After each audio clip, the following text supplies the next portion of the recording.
Hello everybody, welcome back to the channel. It's me, Jordan Young. This is another banger. I don't even have to tell you, you already know. We're gonna catch up on a couple of sneaker news stories, starting off with an update on the hottest story of the moment, the Cool Kicks drama. Let's get into it. So as of yesterday, October the 6th, the LAPD Media Relations Division issued a statement on the entire matter, pretty much bringing into crystal focus the exact context around the raid, as well as the arrest, as well as the charges. If you guys want to pause and read this, or if you guys want to go and search this statement up online so you can read it in full, please do. Otherwise, I'll just briefly break it down. So basically, this was a collaborative operation from a number of different agencies: the LAPD, the Commercial Crimes Division, the Cargo Theft Unit, the Union Pacific Railroad Police, the Port Police, the World Airport Police, the County District Attorney's Office, the Bureau of Investigation. Like, all of these guys teamed up together to execute this warrant, essentially. And during the operation, detectives recovered an estimated $500,000 worth of stolen train cargo. So therein is the number attached to the pallets of stuff that we saw photographs of in all the different posts that we've seen. $500,000, and the suspect, Adil Shams, as we know, 34 years of age, was arrested in connection with receiving these stolen goods. And so the penal code as well as the booking number are also available on the statement as well. And they go on to say that the case underscores the importance of interagency collaboration in combining large-scale cargo thefts and preserving the integrity of commercial supply chains. And they say in the statement that they are expecting to make more arrests. So there it is, guys. Boom, bish, bash. That's the statement directly from the LAPD. Now, we'd pretty much confirmed this over the course of the weekend. Remember, there was an initial rumor whipping around that this raid was to do with fakes or counterfeits, because one of the divisions involved in the raid is a specialist in counterfeit goods. So I think people just sort of ran with that counterfeit goods department involvement as being tantamount to them trying to recover some fake stuff, and that rumor ended up catching fire, but that can now be dispelled within reason. A lot of people were commenting that Cool Kicks do sell fakes, allegedly, because either people have bought from them before or they've sold fakes to them before. So there was a lot of chatter around the fake stuff, but that isn't what this whole thing is about. As we'd expected, this is to do with the cargo thefts. We've been talking about it on this channel for the last few years because it's been such a commonplace thing to see, where thieves are working quite strategically with people that are in the know to specifically locate these shipments of upcoming Jordans or upcoming clothing or upcoming collaborations that people know people want to buy and pay resale for. And so they are tracking these shipments down, and whenever they are stationary for any period of time, whether it's at a shipping yard or a drop yard, or it's in the back of a truck, or it's on the back of a train, these thieves know how to target them and make off with them. So this is something that we have been knowing about for some time, but it is organizations and resale stores like Cool Kicks who are seemingly on the other end of these thefts, wherein they're cutting deals with these guys to, maybe get these shoes on the cheap and then essentially resell them in their stores. Now, I've been taking the mick, I've been taking the piss a little bit. Damn, 250 pairs of unreleased Jordans, all in the original boxes, straight on the pallets. It's like they've come straight from the depot. Where'd you get them from? Yeah, I got them from the plug. Oh, you got them from your plug? Yeah, that's right. So you're my plug, you got them from your plug. We're in like a plug train right now. Everybody's just plugging each other. It's been interesting to see the response. A lot of people are quite happy to see these types of videos. They're laughing along and having a bit of a joke with it. There have been a lot of Cool Kicks defenders who have been quick to point out that this isn't something appropriately mock-worthy, whilst I don't agree with that. It has been interesting to see the Cool Kicks glazers out there defending these guys. Now, there is an open question as to why Cool Kicks are so divisive, why they're so polarizing, and why there are so many people out there that are seemingly relishing in their apparent downfall. And I guess to understand why Cool Kicks is such a polarizer, you got to go over to their YouTube channel, because these guys have got a massive following on YouTube. 1.95 million subscribers. They have a whole slew of content, some of which does pretty big numbers, including a play on Complex's sneaker shopping, where they have a celeb or some well-known person rock up and spend some money and interact with the staff there and Adil Shams and stuff like that. Some of the criticism that I have seen online about these sneaker shopping type videos is just the type of people that they get on to do the shopping with. We're talking some OnlyFans, some corn stars. People aren't really, well, not everybody is necessarily down with that type of a celeb getting pushed out on the channel. It sort of muddies it or brings down the decorum a little bit when you have those types of personalities being celebrated on a sneaker channel. The other reason why people are enjoying the downfall of Cool Kicks is because it's a sneaker resale store. And obviously there's a lot of hate out there for sneaker resellers in general from large parts of the sneaker community, and so people have been enjoying that aspect as well. Now, one of the favorites or one of the most celebrated members of the Cool Kicks fraternity is a guy called Rami, who for the longest time now has been kind of like holding down the whole Cool Kicks framework from a views perspective, because his interactions with customers over the counter during opening hours has been fantastic content for both him and for the store. The guy has been running up crazy numbers on YouTube, arguably being the most watched sneaker content, I might argue, online for the past couple of years. So he's also gotten involved to speak up against the allegations of fakes and just reinforce the notion that this is all to do with stolen goods. And whilst he can't speak at length about the case, understandably so, he did pop up online to try to smooth that one out. So yeah, that's the situation, guys. We have more developments, I'm sure, pending. It seems like Cool Kicks, in my opinion, have kind of cooked themselves a little bit, because we're talking about $500,000 of stolen merchandise. Obviously, when it comes to the prosecutorial side of things, they're going to need to be able to run a sort of evidence or a line of evidence that is going to tie Adil Shams to these stolen goods in a way that has him looking like he knew what he was doing when he was buying these stolen goods. And it's hard to imagine a situation wherein you buy $500,000 worth of stolen merchandise unknowingly. It seemed, yeah, maybe you can get away with a sale here, a sale there, maybe a box or two here and there, but $500,000 of stolen stuff seems like a crazy amount of inventory to be taking on, wherein you don't necessarily know where it's all come from. So I would expect the owner, Adil Shams, to be facing some pretty hefty charges. Whether or not Cool Kicks continues to be the behemoth it is on YouTube from a content standpoint, I'm not sure. We will have to watch this space. But for all of the latest developments, make sure you guys are subscribed to the channel and following me over on IG and on TikTok. I'll be keeping the updates flowing over there, as well as the sassy skits as well. I don't care what you glazers say. I'm going to keep getting my mock on, because no one is safe. But yeah, what do you guys think about this? If there's any other insight out there, as you guys know, I always appreciate your input, always appreciate your comments and engagement. Feel free to sound off down below. Okay, let's move it into some other news. There is some other stuff going on. I've got an update for you guys with regard to the Adidas Jellyfish. There are a couple of other colorways coming out in a few days time, actually. And if you open up the Confirmed app, you should be able to see some raffles that you can jump into in two different colorways. So you've got a bold green and then a sleek gray colorway. The gray colorway, pretty nice, pretty nondescript. The green colorway is kind of nice, pretty simple color blocking.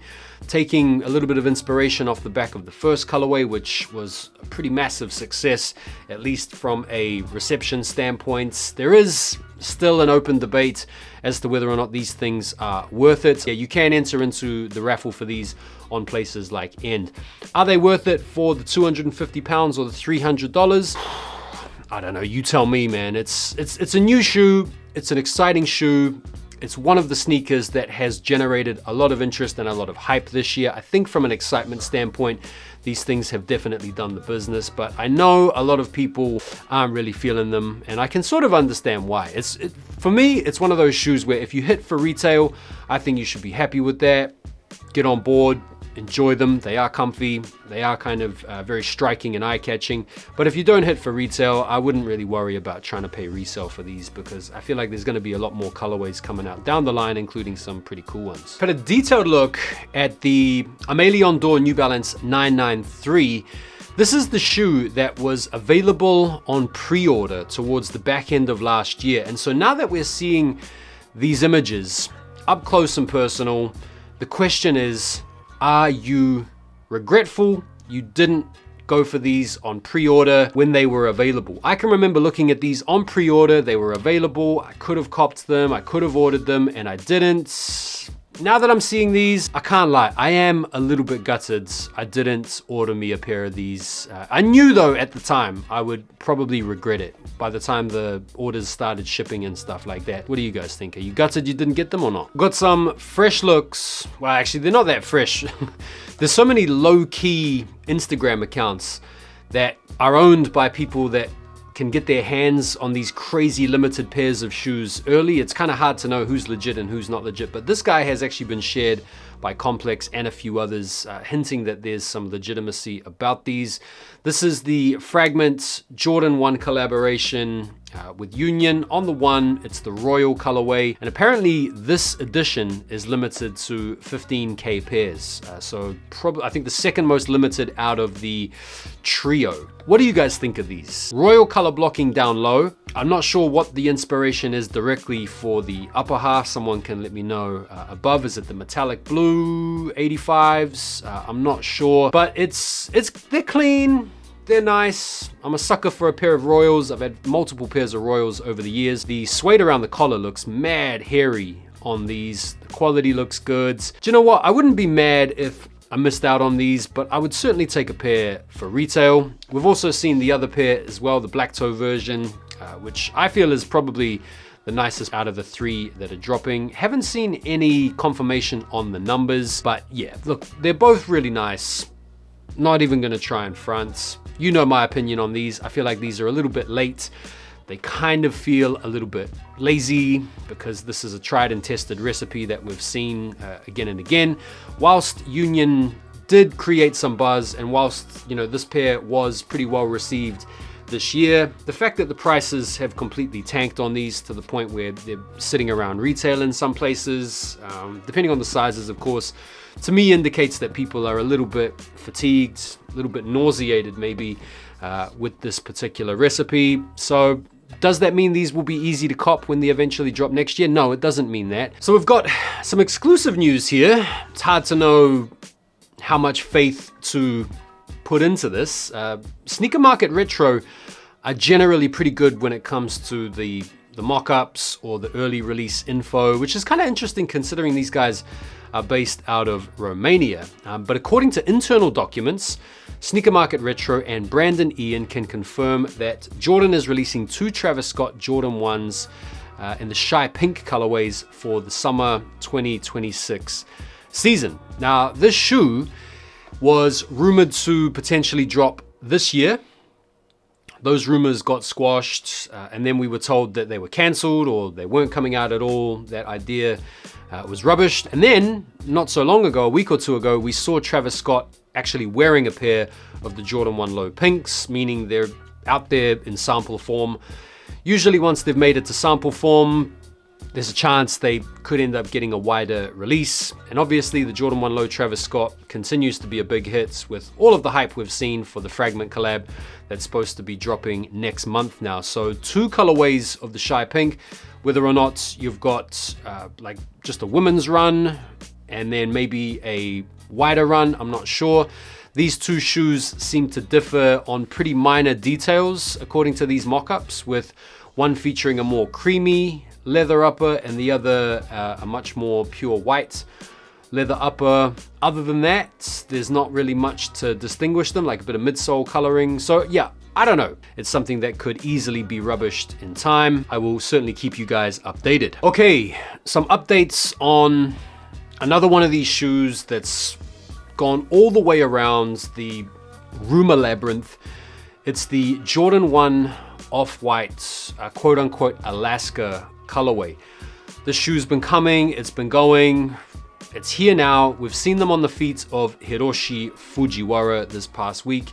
Here's a really good up close and personal shot, which shows them pretty much in all their glory, looking more or less identical to the 2018 pair of Euros. The big difference though is the off-white branding on the upper, on the text, on the medial side has been sort of modified. It says VAA instead of off-white, which stands for Virgil Abloh Archive.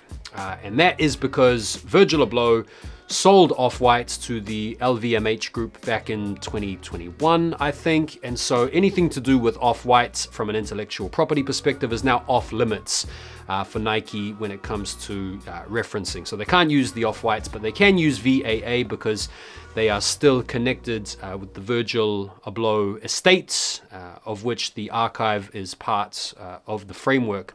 And so that explains the difference in the text in the upper. But as you can see, all of the other intellectual property around the initial design remains more or less the same. Now this to me is a little bit of an interesting one, because during the Virgil Abloh exhibition, we got to see a whole bunch of the really amazing stuff that we haven't yet seen come to the market that I'm sure we would like to see come to the market instead of this retro. Take for example these Tiempos. Can you imagine if these Tiempos came out now in a time where the football shoe trend is absolutely popping off? Off-white Tiempos in 2025 would go absolutely nuts. I would be more interested in seeing Nike bring back this type of a product here, or not to say they ever came out to bring back, but the fact that they've been made before, these would make more sense to release than a retro of the Euro pair. Now I know the Euro pair was a regional exclusive and not everybody could get their hands on these, and sort of democratizing the release with a worldwide retro would be good to an extent.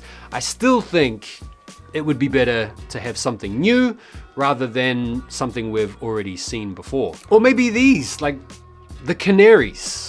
Would you not rather have the Canaries come out? Seriously, especially with prices having dropped now. You can pick up the Euro pair. I mean, you're still gonna have to pay a little bit of money, but you can still pick those up. Like adding to the set rather than bringing back the retro makes a lot more sense to me. The breads, why not bring the breads out? You know, remove any off-white branding, bring it out with the VAA branding. Like the streets have been calling for the off-white breads for years now. This would make a lot more sense and be a lot more meaningful, I think, to the legacy of Virgil and the sneaker community if we actually got the off-white breads rather than a retro of the Euros. I'm glad they didn't decide to bring back these samples, which look like they've been, completely eaten up by flesh-eating bacteria. But I feel like given the breadth of Virgil's catalog and given the scope of the samples that he was allowed to create, why not go into those archives to bring out some models that have not seen the light of day and give the sneaker culture something fresh rather than this Alaska pair? That's just my take. Feel free to disagree if you want. Let me know what you think down below. Had a sneaky look at another Kids of Immigrants Sunder. This was seen on the feet of Daniel Buezo, the Kids of Immigrants co-founder, recently at the Virgil Abloh exhibition in Paris. We can't get like a super clear read on the kicks from these images. There are probably some better images out there I'm not hip to, but these look a little bit more understated than some of the previous models which featured the sort of brighter, more gradient color blocking. These look a little bit darker, a little bit more low key. No specific release date info, nor any info as to whether or not these are even ever going to come out. Seems like they've just been kept for the big influencers or the big tastemakers for now. The Air Force One Low SB is set to drop with the help of Yuto Horigome. This is supposed to be releasing in the fall of 2026. This is a mock-up pictured here with the bro doing a trick in the background, featuring his logo on the back, as well as a pretty banal looking color palette, white and gray. I'd be interested in knowing how the Air Force One Low can be tooled up for skating. I feel like the 95 crossover was pretty solid this year. Obviously, can they lighten up the Air Force One? Let's see. I think these could be dope. Okay, that is gonna do us for today's episode, guys. I appreciate you messing with the content. I appreciate you subscribing to the channel if you haven't already done so. And I appreciate you guys going over to my second channel and dropping a subscribe over there if you want to help me in my content creation journey. I will be back tomorrow. Got an exciting pair on deck, the AE2s. Gonna be bringing you guys my thoughts on those. So make sure you've got the notification bell turned on so you can be alerted when that banger inevitably drops. Enjoy the rest of your day, guys. I'll see you on the next one. Take care for now, and peace.